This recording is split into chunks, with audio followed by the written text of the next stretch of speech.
Welcome back to our Daily Thunder series on victorious living. And in this session, we're going to be talking about living with eternity's values. So we've been looking at practical ways to go after more, to pull up those tent stakes, and to radically follow after Jesus Christ, and to recognize that this is real Christianity. It's not just for extreme Christians, it's for all Christians.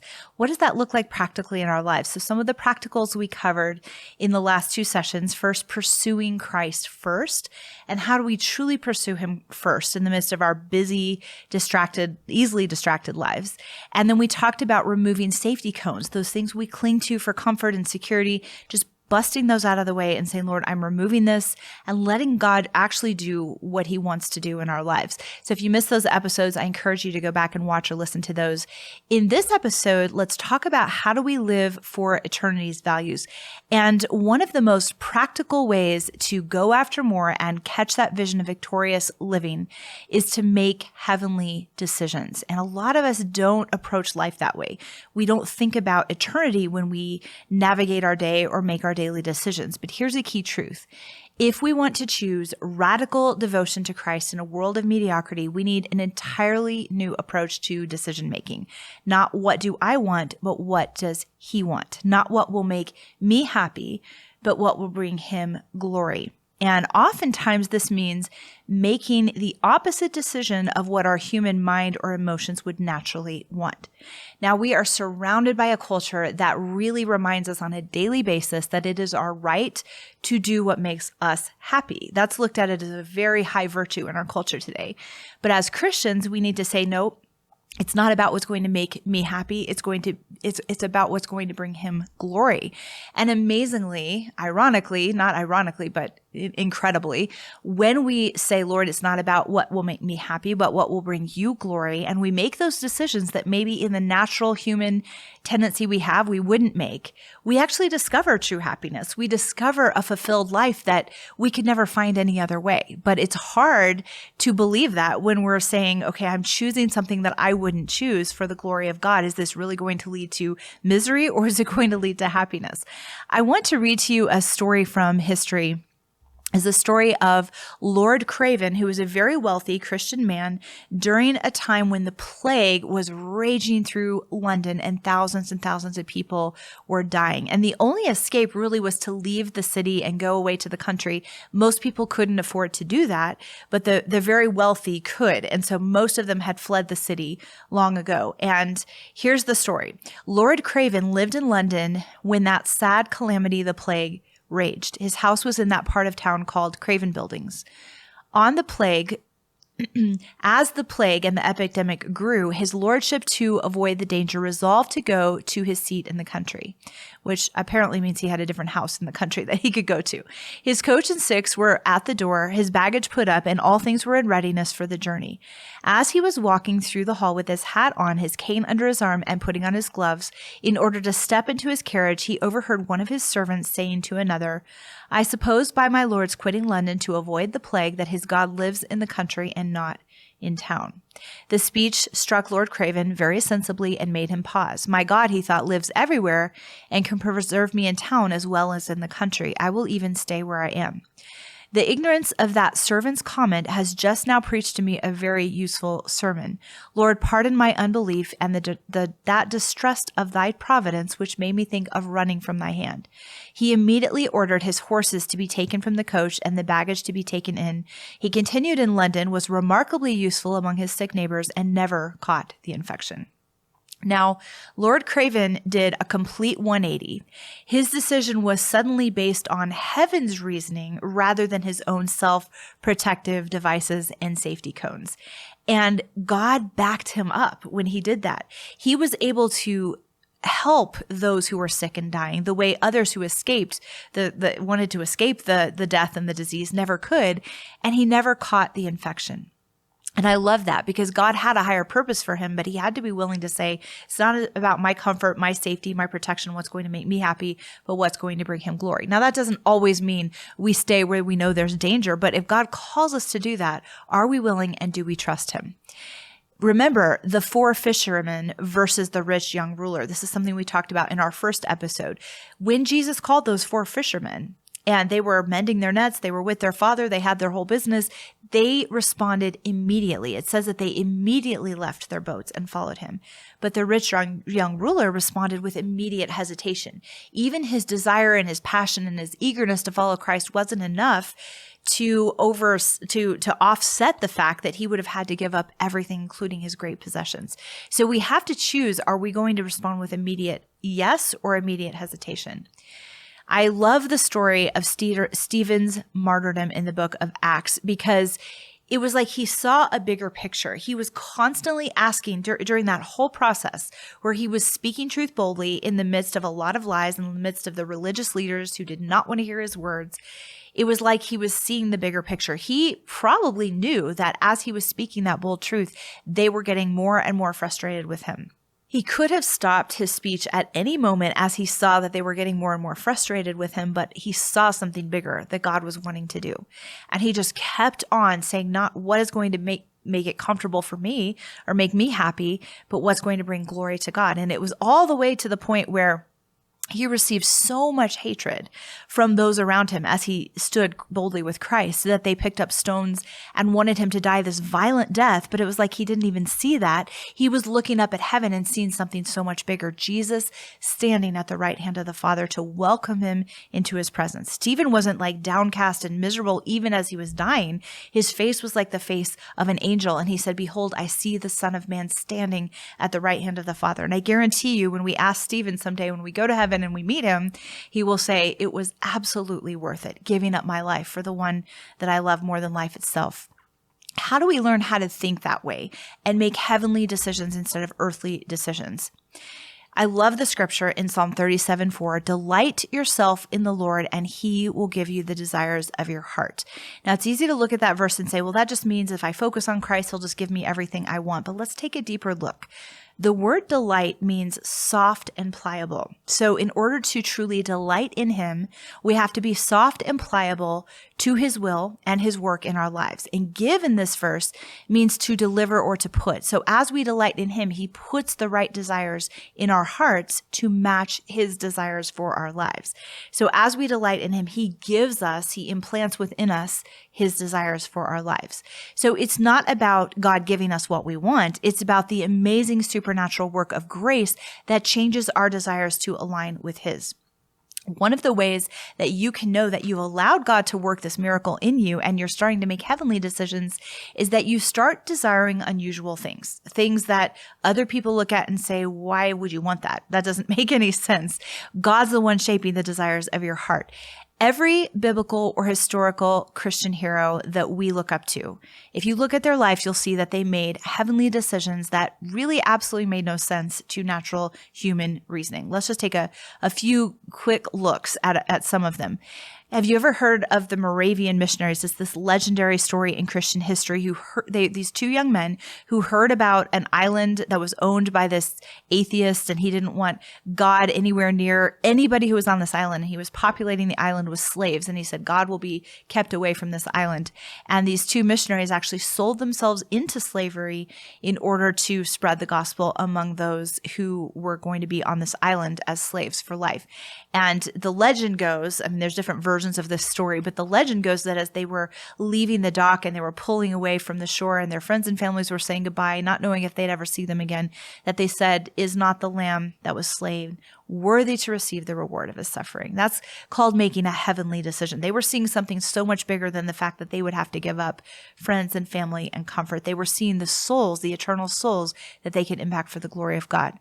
Lilias Trotter, we talked about her in our first session, how she gave up the opportunity to be a famous painter and a wealthy Victorian woman to go pour out her life among the slums of Algeria. Again, that was her passion. That was her desire. She didn't begrudgingly go. She went with just truly a delighted soul because that's where God had called her. But it made no sense according to human reasoning. John Ruskin, who's a very famous art critic in that day, was her mentor and said, she could have been one of the great painters of that century if she had gone that direction. So again, it doesn't make a lot of sense according to human reasoning, but according to heavenly reasoning, it makes perfect sense. C.T. Studd, again, we talked about him in the first session, how he gave up the opportunity to be a famous cricket player, gave up all of his fortune that he had inherited just for danger and complete dependence on God, and yet he didn't regret it for a moment.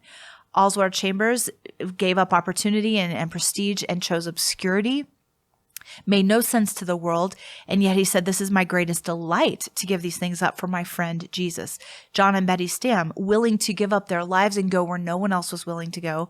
And Jim Elliot, it says that Jim Elliot and those other missionaries, Nate Saint and the others that were there, when they were gearing up to go reach the Aka Indians or try to make contact with them and bring the gospel to them, they knew very well that it could cost their lives. And they were young men. They had young families. They had their whole lives in front of them. But it said that they were like little children on Christmas morning. And that was interesting to me because what a great picture of God shaping the desires of their heart. Something that other people would look at and say, I wouldn't do that even if you paid me $1 million. These young men were willingly doing it and saying, it's so exciting to us to say yes to this call that they acted like little children on Christmas morning. That's God shaping the desires of your heart. Here's the key truth. When you seriously pursue Jesus, don't be surprised if your desires change from comfortable to crazy, or at least in the world's eyes, they'll seem crazy. This is one way you can know that He is shaping the desires of your heart. We need to be willing to release our grasp. Let's look at what that means. The rich young ruler thought that when he walked away from Jesus, he was walking toward true happiness, a life of comfort, ease, popularity, and wealth. But in reality, he was only headed toward a hollow cavern, a life leading to nothing but regret and heartache. It was kind of like choosing a pile of worthless pebbles instead of a truckload of priceless jewels. That's what happens when we cling to our plans and our visions and our dreams versus God's for our lives. So let's not fall into that trap. Jesus said in Matthew 16:26, "What profit is it to a man if he gains the whole world, yet loses his own soul?" It all comes down to our value system. Are we living for things that are temporary or things that are eternal? I love what Jim Elliot said about this. Father, let me lose my clutch on everything temporal, my life, my reputation, my possessions. Lord, let me lose the temptation. Lord, let me lose the tension of the grasping hand. Open my eyes to receive the nail of Calvary as Christ was opened. He thought heaven, yea, equality with God, not a thing to be clutched at. So let me release my grasp. When we understand the reality of Calvary, the idea that the cost of following Jesus is too great will seem like the most foolish idea in the world. Now, a lot of us have been thinking and talking about what Christians might be facing in the coming years, the kind of persecution and restriction that could come if our culture continues to go the direction that it's going. When we look at the future, if suffering and persecution come, our faith will quickly fall apart unless we have released our grasp on everything but Him. And that's why I think Corrie ten Boom was able to go through what she did, her suffering, so triumphantly and beautifully, because she had already released her grasp on everything but Jesus Christ. And that is one of the most practical spiritual steps that we can take in order to choose radical devotion to Christ. Release our grip on everything and cling tightly to Jesus.